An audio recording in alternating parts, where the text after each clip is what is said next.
Keep up with Scottish football with your host, John Turner. So in this week's episode of the Low Ball Show, we have former Hearts, Raith Rovers, Kilmarnock, Livingston, Cowdenbeath and Airdrieonians and current Stirling Albion striker Dale Carrick. Dale, thanks for joining us today. Thank you for having me, John. It's good to be on, so I look forward to our chat this morning. I suppose I know currently you're at the gym, so I'm assuming this is probably one of the less stressful things to be doing at the gym. So I call it my expensive coffee club, to be fair. So a lot of the time I just go to the cafe and do a bit of work and everything, and then hopefully I can jump up to the gym or go down to the swimming pool. But this morning it's a chilled day, so yeah, definitely. So yeah, I mean, obviously looking back, I mean, you'd started your career at Hearts. So obviously in regards to, footballing in Scotland, a big club, a well-known club. I mean, how did you start your career at Hearts? So basically I was probably a bit later to the sort of coming into the academy. I came in probably about under 12s, but I was only previously playing club football for 2 years at Salison Boys Club, which is a local team in Edinburgh. And it was probably my when I went into second year, so I was a year above myself at school. And then my PE teacher was actually the Cowdenbeath coach at that point, so I was with him for a week. And then next thing I know, I got a phone call from a boys club saying Hearts are interested. Would you want to go and trial there? So I went in under 12s there, and then from there I loved it straight away around the December time. And then when I came back after December into January, because they have normally a 2-week block, came back and I signed. I was like, never looked back after that, and just went through all the age groups, 12s, 13s, 14s, 15s, and that's kind of how my sort of career went with Hearts. But one of the things that I had at Hearts as a youth player is that I still played another sport, which was my rugby. So it wasn't until I was probably about under 15s where I had to make that decision: do I want to do rugby or play football? So there's probably traits that you could probably see in my game today that's similar to rugby, where how I use my body and how I try and use that sort of protect like you do in rugby into football. So you can see a bit of both. So then I picked football because boys were getting bigger than me, a lot bigger than me and more aggressive. So I thought I'll go with football and see what happens there. And then I progressed that way. Yeah, I mean, to be fair, we did obviously speak. I know we said I've been to a few kind of games in that this season. There has been a few times where I've seen you chase down a player that I have wondered, is he going in with his feet or his shoulders here? Definitely. I've got to use them. I've got to use them as much as possible. And as you know, most strikers can't tackle, and I'm in the same boat there. So any way to put the defenders off just to let them know that I'm there. And obviously just now being a striker, I mean, that's now as a youngster where you want to be, the goal scoring, that's been we've all kind of kicked about in the parks or stuff from, being small, growing up. We've all wanted to score the goals. Has it always been kind of the striking position from being young moving up that you've been in? I've always liked to score goals. I think when you're younger, you just want to play as much football as possible. And because I was always small and I had a lot of speed, I would get put anywhere, to be honest. So I've pretty much played any position, bar being like a big centre half, for example. I played like fullback, right winger.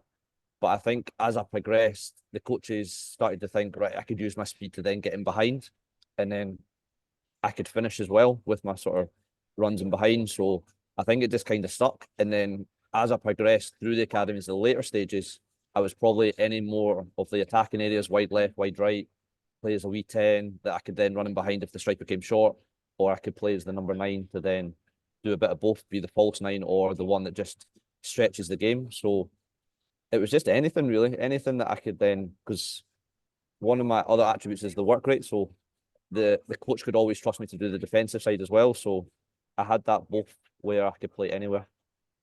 And obviously talking about Hearts and you making the kind of progression, through the kind of different youth levels and moving up. When you then started to get in and around the first team at that initial time, what was that feeling like? Oh, it was scary because I stayed at school till I was 6 years because I was the year above at school. So I only came in for 1 year at full time with Darren Murray at the under-19s. and that was an eye opener for me. Just like the standard, what was expected of you, and my body just wasn't quite ready for that. So then with that year, it was a massive learning curve. And then the year after that was when we started to have a bit more financial problems with the club. So then the big hitters and the sort of key players, they either moved on because of they couldn't financially pay for them. So I got the opportunity to then train with the first team, and I'm just going, what's going on here? Just to see these guys that you see from afar, because we used to train on like the top pitch up at Orium, which was Heriot Watt University, and they would always train down the bottom. And then you have one of the assistant coaches come up to Darren Murray and say, right, we need a few players. So then you got picked, right? You go down with the first team. And then from there, it's just like, wow, because it's just another level above. And all you want to do is not mess up, or in other case, you don't want to back up, to be honest. But it's just try and be as busy as possible, to be fair, putting yourself about just so then you can show them what you can do. You're not there just to make numbers. So it's just to try and make a positive impression. You don't want to be known as one that it can't pass to or it doesn't work. You want to be leaving a positive impression on the players, but also the manager. So then you can get asked back. And I think from there, I think after the initial week of training with the first team, it was John McGlynn at this time that he liked my attitude, my work rate, that he just kept me in part of that sort of group. And it's just from there, it kind of went.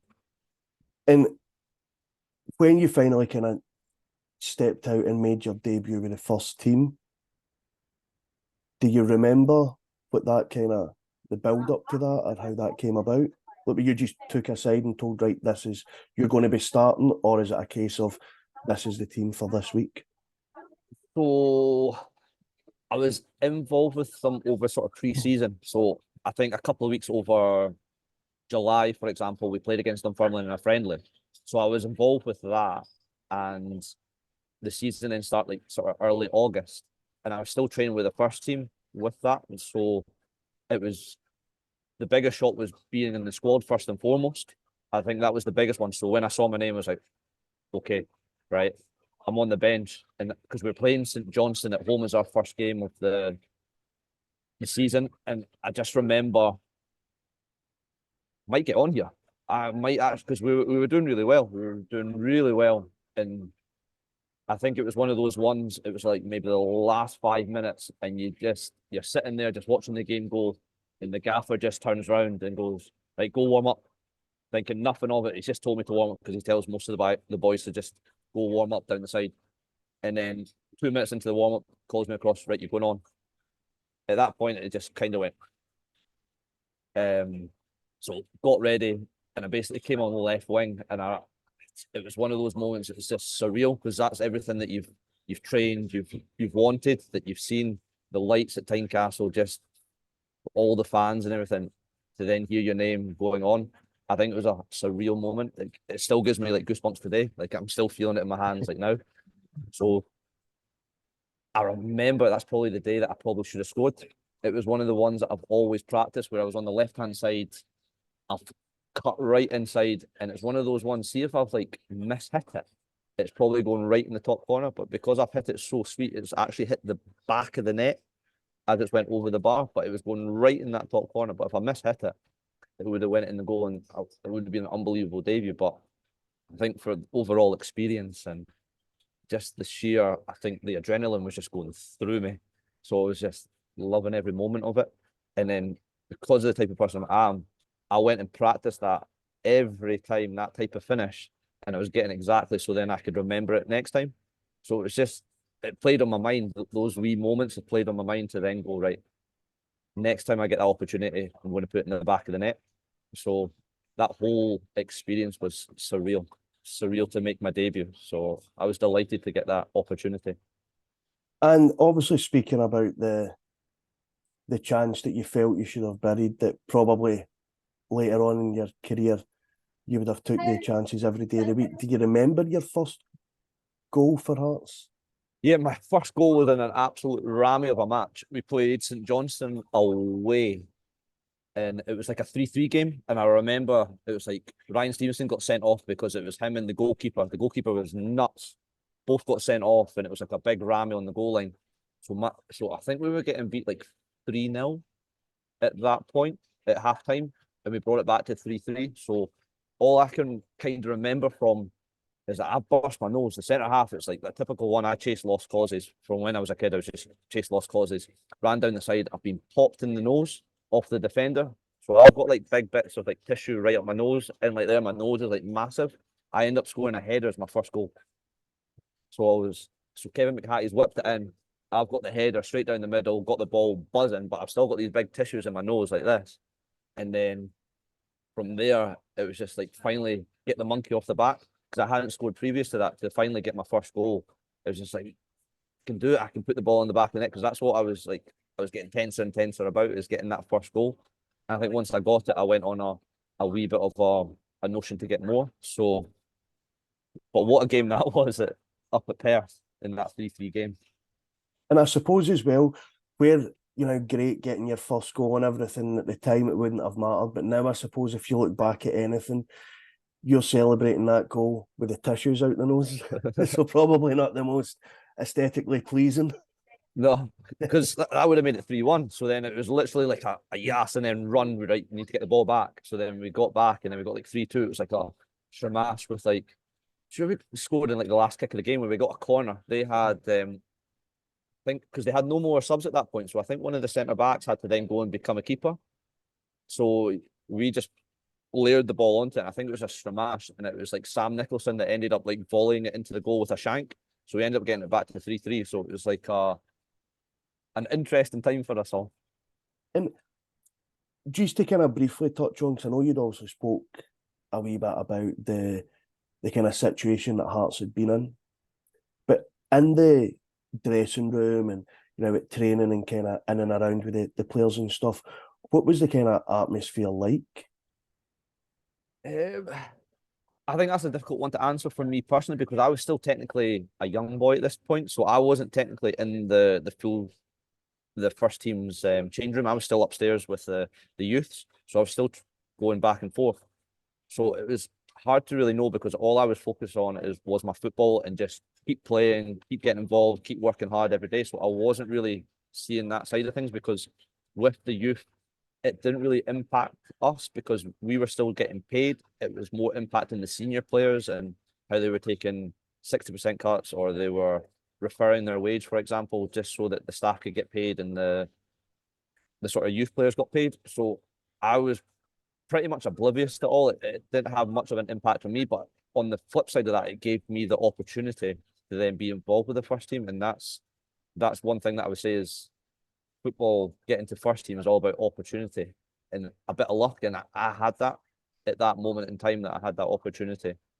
So with that question, I would say it didn't really impact me, but I think I had a lot more going on with the senior guys about payments, and because they had their families to look after, they had payments on their mortgages, their houses, and everything like that. So I can imagine it was a tough time for them.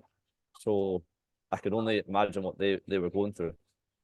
And being a youngster and kind of moving up, because I know, there's different stories that everyone tells about where the youngsters, when they come in, maybe get a wee bit of a ribbon and whatever else.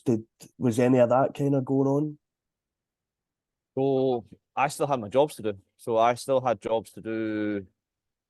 So one of my jobs was I had to clean 90 footballs. I had first team balls, I had 19s balls, and goalkeepers' footballs to clean, pump, gauge every single morning before I then did my prehab or bit of messing about where we used to play head tennis. We used to do head tennis in the indoor hall. So I had to make sure that I had all that done. So I still had the mentality from my 19s coach that standards first and foremost. And then once you've done your jobs and you were basically, he made us humble in everything that we did.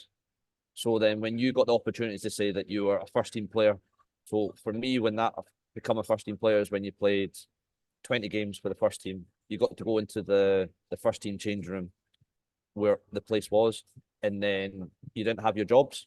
I think that was the sort of humbling, that you need to work that hard in order to get there, first and foremost. But until that happens, you have to keep your head down and work. And that's just how I've generally had myself across the board, is I'll always help out and make sure that I'm conducting myself the best possible way. And then kind of looking forward in the career, when you kind of transferred to Kilmarnock. Was that, and because having been at Hearts and kind of going through the ranks at Hearts, was it a bit more difficult to leave, having had that kind of length of time with the club? Yeah, it was a very difficult time. I probably kind of see it as like a breakup in a way, that you've used to something for so long that when you no longer have that, it hurts because you've spent so much time at something that you're used to. And I think that opportunity to go to Kilmarnock to then go and play more was there. I knew Gary Locke from previous when he was at Hearts, but I also saw the likes of Chris Boyd, for example, notorious goal scorer. His experience, I was still a young guy at the time, so I wanted to go and learn from top strikers on their different types of games. I wanted to continue to learn. I 100% knew it was going to be a right challenge to try and get in the team, because they had another player, Josh McGuinness, that was a Northern Ireland international. So it was learning from him as well, who's now playing down south. So I used it as an experience to go and learn from these guys. I know it was going to be a challenge to try and fight for my place to get in there, but I wanted that sort of push to learn, but also push to, can I get into this team? And unfortunately for me, it didn't work at Kilmarnock, and it was one of those ones that I can take positives from it. I can also then learn from experience what to do next. So I think it was an opportunity first and foremost, and not all the time, like I said, it doesn't work out. So for me, it never worked out, and then that's why I moved on the following year. And I suppose just to briefly touch on the Kilmarnock, and I would be disappointed in myself if I didn't. We obviously see the side of Chris Boyd with the punditry and being very vocal. In and around kind of the dressing room and the training ground, was he like that as a player? Oh, he's hilarious. Hilarious. He was basically just a big kid, absolute big kid, but he could split it between being the joker, but also then being the sort of mature one to give you experience and give you advice. He was brilliant with me, to be honest. He was always giving me advice on certain things within the game. Like he was telling me anything like around the box, for example, and just like wee nuggets of information that I still use today, and then that I use when I help with the younger kids with the strikers and stuff. Is just passing on that information. I think it was, like I said, it was a great learning experience, and with Chris Boyd, it's amazing to see the two sides of him, and then seeing him, he's the exact same when you see him on the punditry. He absolutely loves winding up folk, and it's brilliant, and that's just who he is, and that's why he's probably been the top, because that's how he is as a striker. He winds up defenders, he gets in that, scores all types of different goals. So that has been brilliant. And obviously moving on, when you'd left Kilmarnock, it was Livingston.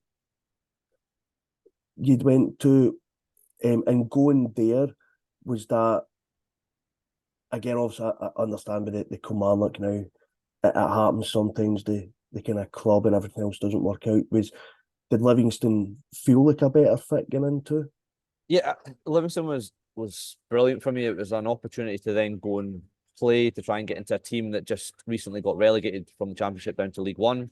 I think it was a team that was building to then try and push up again, and it was closer to home as well. So I was still travelling from Kilmarnock every day with a couple of guys from Edinburgh. So going to Livingston was a lot easier. It was only maybe 25 minutes along the sort of M8.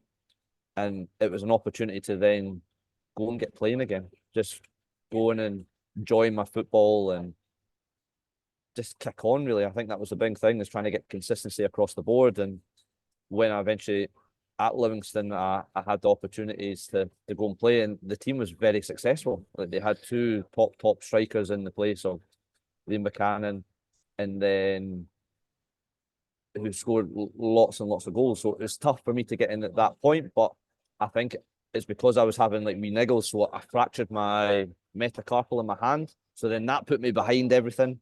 So then it was just, I think that's the bit that I was unfortunate with, is that because I had that I couldn't train because I fractured my hand.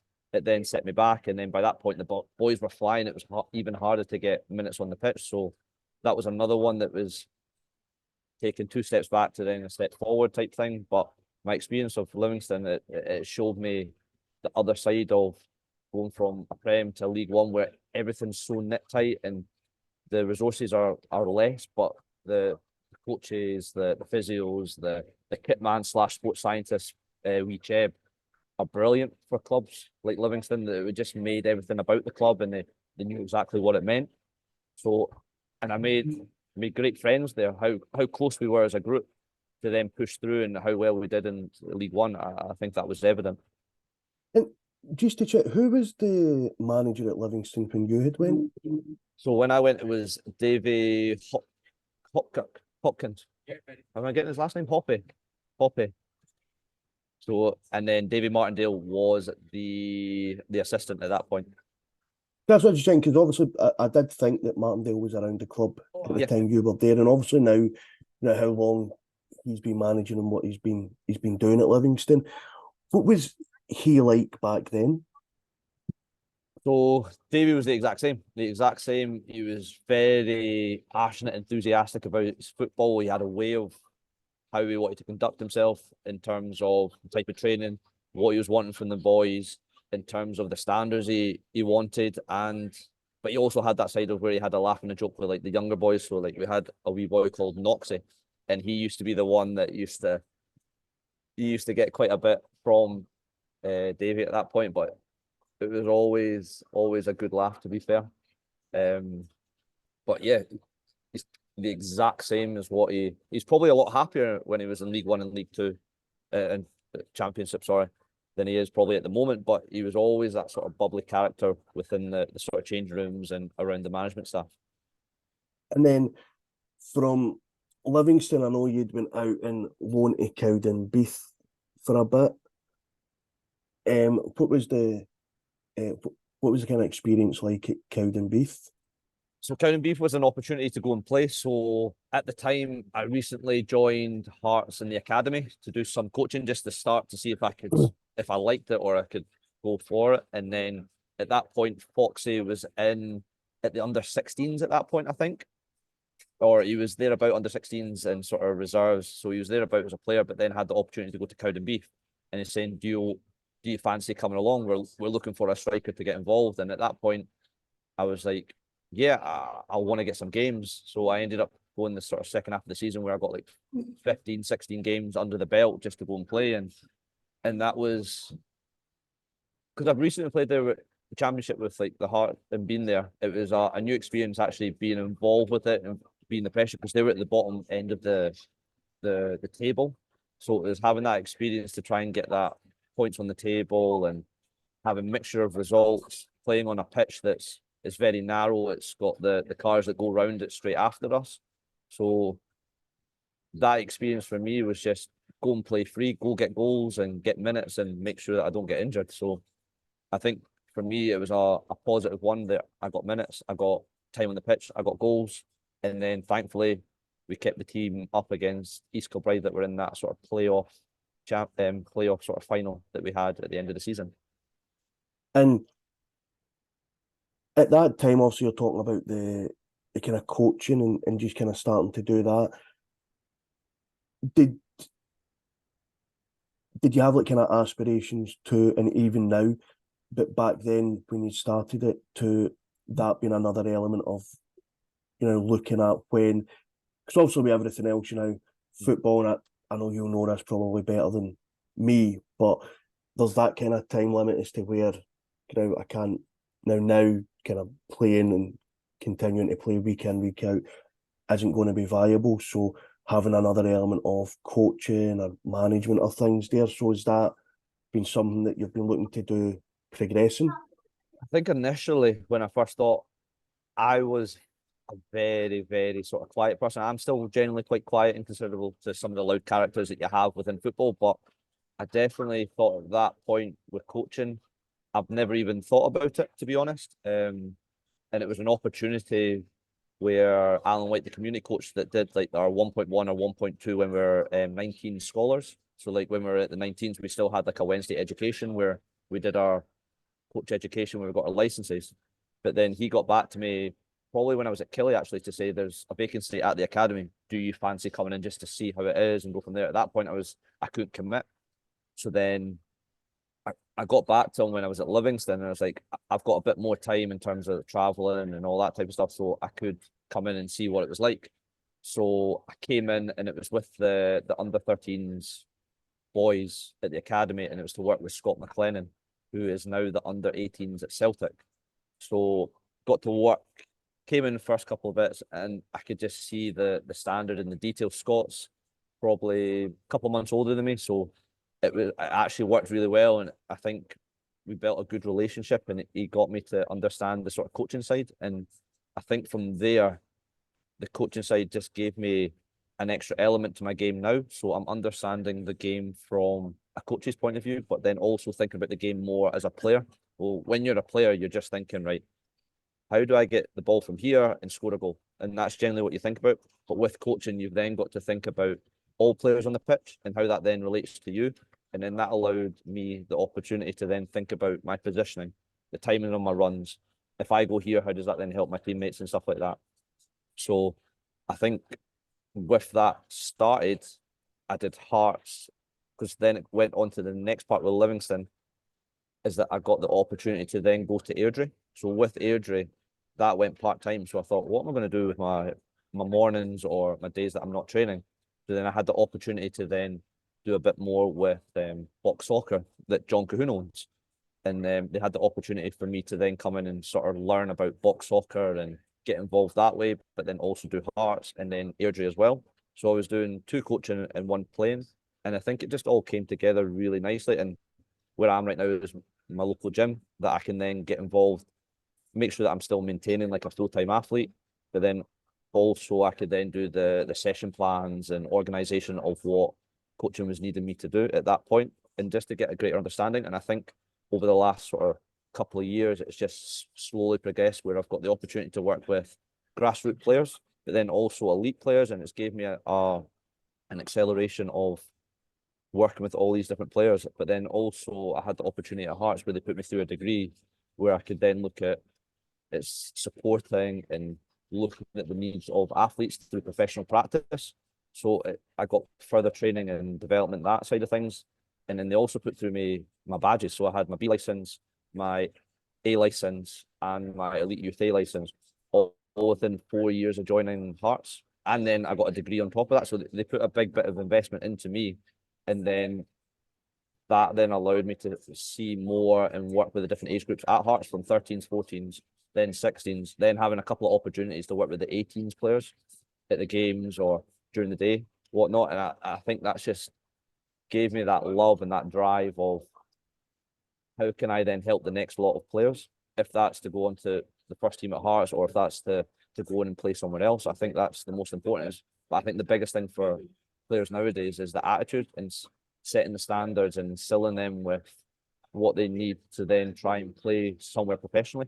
And I think that's where that all those experiences of playing, the lows, the highs, it's then worked well with me in tangent with each other.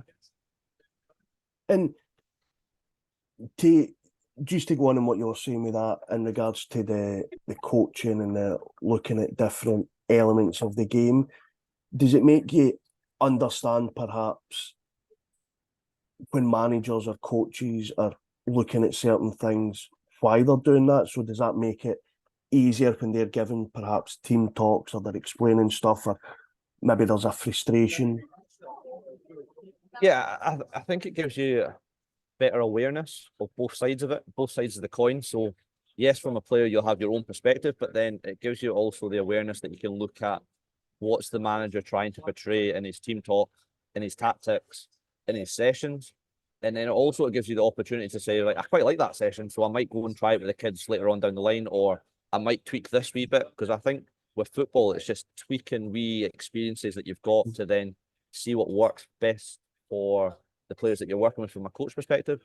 But then also from a player's perspective is looking exactly what is this manager, gaffer trying to do to then help me, to help the team to then progress. And I think that's been the biggest thing, is that awareness of not just you, but your whole sort of what's around you. Talking on your coaching and the kind of progression and what you were doing with that and the different stages, obviously you touched on there going to Airdrie and playing part-time and then doing your coaching. I mean, I think I'm sure you'll agree with kind of saying that in regards to kind of goals and playing time and that, Airdrie had probably been at your top in regards to, if you're looking at a player for goal ratio to game ratio. I mean, it looked, because I'd seen you a few times at Airdrie, it looked like you were, and not to say previously this wasn't the case, but at Airdrie it definitely looked like you were loving your football. Did you just find that everything kind of clicked? I love my time at Airdrie. I think that was the bit that probably changed my career and how I was enjoying the game of football again, because I think prior up to that, I was having lots of injuries. My big one was like my hamstrings and whatnot. And I think it was like Airdrie where I got a run of games. First and foremost, I got a run of games throughout sort of the 3 seasons that I was there. And I was just loving everything about it. I probably didn't play as much as like a number 9 as much, but I played anywhere else. And because of the type of player that I said earlier, I would go and work regardless of where I was put and just give it my all. And I think that's what showed to the fans, because they always appreciated my effort first and foremost. And I think that's why I had a right love for Airdrie when I played, and even when I go back as well, I still get the nice messages from the fans and the applause, and I think that's just down to what the club and what it meant to me at that point. So I had a great sort of, probably not the tail end of it where I got concussion in that sort of final that we were trying to play Morton, but I think over those 3 years, it's one that I'll always look back and always favour as my high. To be honest, is that time at Airdrie. And from obviously Airdrie, you moved on to Stirling Albion. What was the kind of lure or the reasoning behind going from how well it had been going at Airdrie to then moving? I think the biggest one was a new project, to be honest. I think the way in which the club was going at Airdrie was they were kind of flipping from a hybrid, because originally it was part-time, then they went kind of hybrid, and then they're sort of pushing to go full-time. And I wasn't in a position that I could go full-time because I had Hearts, I had like box soccer and everything like that. It sort of wasn't right at that point. And I then had the sort of the call from Kevin Rukovic, the manager at Stirling, and you know, when you speak to somebody and they have a right passion and they have a desire that they really want you to be involved, a part of their project to kick on the club, I fell straight away for that phone call. And even with like the wee details, they had Bill Orr, which is like the assistant / video analysis, and James Craney that I knew from my licenses. The detail that they then put on like a player pack for me, I was like, I've not received anything like this before. And this is coming from a League Two team. And I was like, wow. Just the level of detail of like my stats and my minutes and just everything, what they want me to do, what they're looking for me to do, how this will then help the team. And I was just blown away. And I felt at that moment that it was probably time for a change. I think 3 years at Airdrie, I was probably one of the longest standing over that sort of 3 years. When I came in, there was a big turnover of players with the different models and stuff like that. And I just thought it was my right time to go to Stirling. And I think from there, it's kicked on, to be honest. And I mean, I'll need to bring it up. We've been on this now for what, about 40 minutes, 30 odd minutes, and his name hasn't been mentioned yet. But then, as you say, I've tried my best. I've tried. Kevin obviously being the manager, but then Darren comes in. Now, I know now we can look back and talk about the successes quite easily, because obviously we won in the league and how he's positioned just now. But just wanted to touch on when a new manager comes in. So when Darren's come in, for example, as a player, when you had kind of had the phone call from Kevin, and then you'd went and you'd met, and you were right into the project and what they were looking to do and what they were looking from you. When a new manager comes in, how's that kind of mentality wise for yourself? I think for me, nothing changes. I think you still have to do the exact same fundamentals that you were doing before, and then you can show the new gaffer. And I think because I played against Darren, the gaffer, for so long when he was in League One with East Fife, that we always knew that sort of understanding what we what we were. So I think he kind of knew what I was all about anyway before that. But I think mentality is just, it has to be the same. Some people talk about, oh, it's a clean slate, but I think you have to show the consistency across the board regardless, and that comes down to attitude. And you can understand that there was maybe some boys that have been left out with the previous regime, but then get the opportunity, so then they try even harder. I think if you can find that consistency across the board, it shouldn't be different for anyone. It's an opportunity for players to get themselves seen, but it's making sure that your mentality and your standards are always high, regardless if you're playing or not playing. And I know that's such a hard thing to say, but I've been in that circumstance that you need to keep pushing regardless, because you'll get opportunities. And if you don't get opportunities, you'll get opportunities elsewhere. And that's what arises, because you never know who's watching. And I think that's where it came from me when I wasn't necessarily playing as much, that I still keep hitting as hard as I could in terms of my performances and quality and training, that if I did get the chance, I would take it. So with a new manager coming in, I was the exact same. And with it obviously being, because Darren previously had been at East Fife, prior to that kind of Albion Rovers, so he'd had successes and where he'd went and where he'd been previously. So was there an element of knowing that he's kind of, in a sense, been there, done that there was a bit of excitement that this is where we could go? So I think with the gaffer, it was seeing his different style come through from the previous, because I think with the previous gaffer, Kevin, he gave you as much as he possibly could, and he would always set such high standards, and he would always wear his heart on his sleeve, which was a real credit for him. He was there with you on the pitch. I know he couldn't physically be on the pitch, but he was there up and down. And I think with Darren, the gaffer, I know I keep calling him both, the gaffer, sorry, he brings that sort of calmness. He's consistent. I think that's the key one that I get from the gaffer, is that he's consistent in his sort of messages and how he is as a person.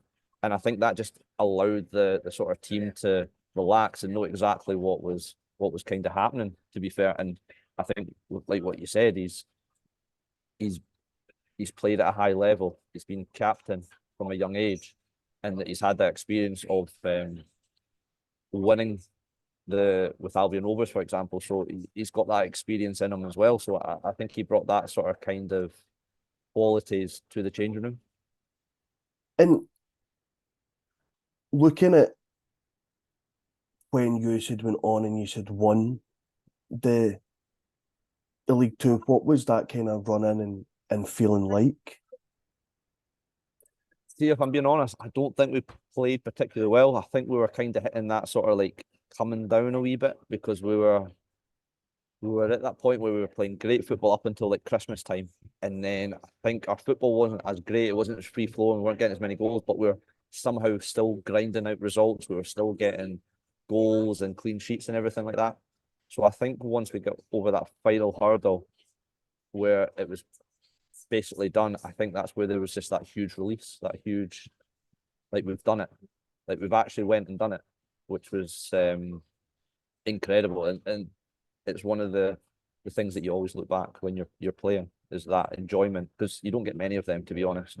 But to then win a league and everything like that. But yeah, but definitely, I think that whole excitement, and I think from the pictures that you probably would have seen, it was buzzing in the changing room. Everyone's delighted, and I think not a lot of guys had experienced that before. If they were at the tail end, like later on in their years, they've not had the experience of winning championships, or they're brand new to football, so they're still very young learning their trade. So to get that, I think it just erupted, and everyone was buzzing. The kind of final point on that I'll just what you were saying was that obviously, as you know, we'd spoke about it. Darren has been on here, and I get it with the kind of how relaxed he is when he talks. You know, where he was very insightful, everything was he was very chilled, very relaxed. Whereas obviously, I've had other people on and the different kind of characteristics. But yeah. I recall the day that you had got the trophy was when you were at Albion Rovers. When you had been, and you were, they had won. So then, at the latter end of the season, was it the last game or in the last couple of games when you had played Albion Rovers, but Albion Rovers had won? who they were really pushing to stay up. Oh, the last game of the season for Albion Rovers. So we made quite a few changes at that point. So we swapped out 6 and the gaffer ended up putting, I think it was like 6 of the under-20s at that point on the pitch to give them the experience. Because I think a few of the boys were knackered and probably hungover from a few celebrations from the week before when we got the cup against Annan. So that's fine. You've collaborated Darren's story there because he says, "Oh yeah, we didn't have a full strength team that day." But then to make the kind of jump up, because, and I think it's I don't think it's a secret that Stirling Albion and moving up to the League One and the amount of full-time teams and budgets and things that teams have, that I'm assuming the initial goal obviously of staying within the league being kind of goal one, and then anything over and above being brilliant. But for the performances and results that you have had this season, and without making a lot of kind of changes, because there wasn't a lot of players brought in initially in transfers and players coming in, so with the same kind of group, do you find that kind of bond having helped with what you have been through? Yeah, I think it gives you that natural sort of bounce going into the new league. For example, I think it was only one player that didn't get kept on, unfortunately, which was Danny Denham, that's now at Spartans. And then we brought in Dale Hilson and Louis Mill.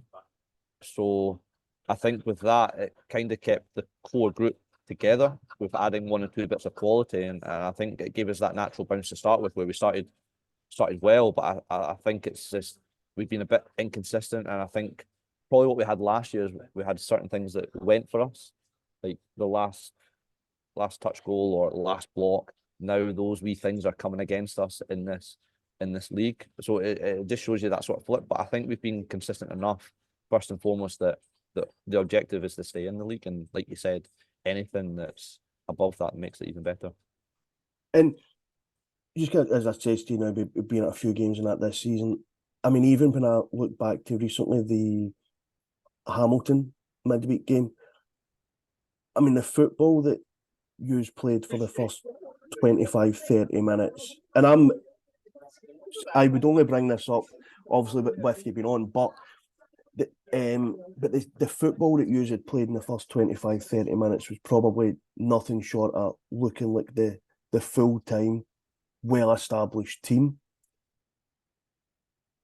I think that's with the quality that we've got in the change room, that we can play good football. And you look at our pitch as the only grass pitch in the league, that we can go and play it on the grass pitch. And I think with that, we can play that. It's just having that belief and opportunity to then go and play it. I think a lot of the time, depends on how we start, you don't get to see that full esque of what the team is about. And I think that game against Hamilton, we had that opportunity and we took it to full extent, where we were moving the ball, really good football, because we've got good players that can go and take the ball, receive it. It's just that other part where can we do it consistency? And I think that's probably been our story, is that we've not been as consistent this year in performances and results, just in a whole. And I think if we can keep the core of the group again and we go again next year, I think it's most importantly, it's just making sure that can we get the consistency up. And just kind of finally touching on it, I know we spoke about the goals and stuff, obviously initially being staying within the league and then establishing yourselves in the league, which, I think when there's roughly half of the league are full-time, and the kind of budgets that allegedly some of the other clubs have, and I say that because obviously we can never get that confirmed without being within, but some of the kind of high budgets in the kind of dressing room and at training is how yous are performing and where yous are sitting in the league. How does that transfer into dressing room atmosphere or into training?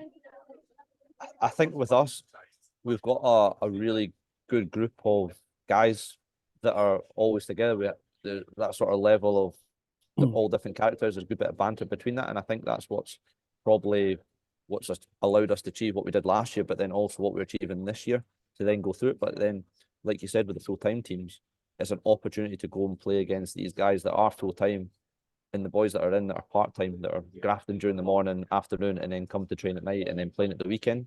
So I think it just shows you the type of attitude that we've got in the group.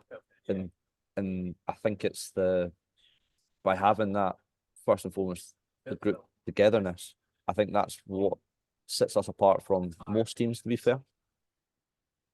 And the final part I'll touch on with it, and it's only because this had happened, I suppose, fairly recently, was obviously with, and again, you'll know far better than myself, but what football's like in regards to, you know, people coming and going and moving on and things. And with a few like kind of jobs coming up, and obviously Darren's name was floating about for some, but then had signed the extension. As a player, and you know, I know obviously you can only speak for yourself, but you know, just a kind of general understanding, does that give you a bit more, without using probably the wrong word, than relaxed, but does it make you feel like, right, so we know where we're at? You know, there's not that question mark over people staying and going. Yeah, I think it gives you that sort of figurehead, because your manager's the first one that you look at if he gets when he gets a contract, for example. Then, if he's getting a contract, then it starts putting in place where what's going to happen with the squad after that. But I think the longer it went on without the manager getting a contract, or he was trying to get a contract, because I think a lot of us are out of contract anyway in the summer, that it kind of puts you in a sort of limbo place where, am I staying here next year? Am I not staying here next year? So I think it does feed into that, what's going to happen. And I think with the gaffer name getting put about, and he's decided that he wants to stay and progress the club even further for the next 2.5 years, I think he signed. Yeah. I think that's where he can then come in now and start, like you said, put people to relax on what's actually happening, what's their situation, and being clear about that. It probably puts more people at ease on where their future lies, type thing. And I think that was probably an important part from the higher ups of the club, to make sure that got happened. So then it's, because that's what's most important, is the boys performing at the weekend. And I think if you have that consistency and that level where they know exactly right what's happening, then you'll get better results, you'll get better enjoyment. And I think by the gaffer getting a new contract, it will now make the players more aware of what's happening for next year. And just a final question, just because it's, Yep. For me, it's just something personally that I was wondering. So obviously when, you know, like somebody like, and on this occasion, we're talking about, you know, Darren the gaffer signing his contract, but even if it's him or it's a player or whatever, I mean, obviously, you know, being in the outset, you know, so I see that when there's like an update online or the club release a statement to say this is what we've done. Internally, is that something that you know about quite quickly, or like No, no? no. We find out the same as you. We find it up on Twitter, so we see the nation on the Twitter feed, on the social medias, for example. The manager's got a new contract, so that's when we first, because he keeps a lot of that stuff to himself, to be honest. So I'm the same as you. We find out when you find out, and then we say congratulations and whatnot from then. But no, there's no internal that he's getting that or they're doing that or anything like that. We pretty much find the same time as the general public. So I suppose the message is congratulations, I'm up at the end of the season, what's happening? Yeah. And just finally with it, obviously you're talking about being up at the end of the season. I know obviously, you know, football's, you know, we've kind of discussed briefly throughout your career, it can be quite a fickle sport, and, you know, you can be cream of the crop one week and then forgotten about very quickly. But you personally, if you don't mind sharing, for your kind of views moving forward and into next season, what's your kind of thoughts or views, and where you personally look to be? Oh, very good question. Put me on the spot. I think first and foremost is looking at the discussion with the manager and where he sees me going next. Am I part of his plans? Am I not part of his plans? Just to then gauge from that side of things where I sort of sit, and then from that decision, then that allows me to then decide on, is it the club, is it not the club, see if there's interested parties, and then make a decision from there, I think. And I think the biggest thing for me is just to play as much as I possibly can. Now that I'm over that ridge now where I'm 30, is to make sure that I'm playing as much as I can. I'm enjoying football as much as I can, and I'm helping the next lot of players as much as I can as well, just to make sure that football continues to progress as it does. And I think the biggest thing is just enjoying what's left. I don't know how long that will be, so I need to take every day as it comes, but it's just enjoying football to its fullest. I know we'll have bad days and we'll have great days, but it's just making sure, first and foremost, I'm enjoying my football. And look, as I say, as you know, I've been, we discussed it off camera, I've been over at Stirling, I've watched many games. Without you saying this because you're on, because I've seen many guests play and I haven't always brought any games up that I've been to, but I think from what I've seen, you've been, you know, in what you've said, is a hard worker, consistent player. I'm not going to lie and say people that I've brought to games, normally if we've put a wee kind of side thing on, I've went, so Dale will score, and if he doesn't, so I've normally regulated that on, but look, I really appreciate you coming on. I really appreciate you taking the time. I do have one non-football question for you that everyone gets asked. I'm going to ask you two, but there'll be a purpose as to why. The first one being, if there was to be a movie made about your life, who would you like to play you? Oh, that's a difficult one because I got a new haircut, so I would like The Rock, Dwayne The Rock. Johnson. I think that's when I say great choice, I'm not saying that you look alike, but I think it's a great choice in who could play. And the first time I've had that, I think DiCaprio for a lot of people has been the most popular answer. But the final one, and it's in the same vein. So as you know, Darren was on before, and he was the only person I forgot to ask that question to. Now, Pabs has been on, and Pabs has gave his answer, which I don't think Darren was massively impressed at. So, if it's all right, Pabs has been on. He answered it. Again, I don't think Darren was buzzing about his answer. I will let you know what his answer was after you give the answer, because I don't think it will be as bad. But if anybody could play Darren in a film, who would you pick to play him? I've just thought of one that came right to my head, but it could be horrendous. I don't know that actor's general name, but I know one of the characters that he played, Mr. Bean. Ron Atkinson. So that's definitely staying in. Pabs said that he thought it would wind Darren up if he answered Derek. Oh, his brother. Yep. That's a good one to be fair. So that was the answer he gave, which Darren, to be fair, thought was a cop-out. So it'll be delightful when we edit this and put that bit on its own. But look, Dale, I really do appreciate you taking the time today. Look, I'll no doubt, as I say, I've been at Stirling several times this season. I'll no doubt be out again. It's actually one of my dad's favourite places to go, favourite stadiums to go to. So he regularly messages me what the fixture list is for you. Yeah. So I'll no doubt be out during the season. Look, all the best for the rest of the season. Really appreciate you taking the time, mate. And hope to catch up soon. Perfect, John. Thank you very much for your time. And I'll catch up with you soon. Cheers, man.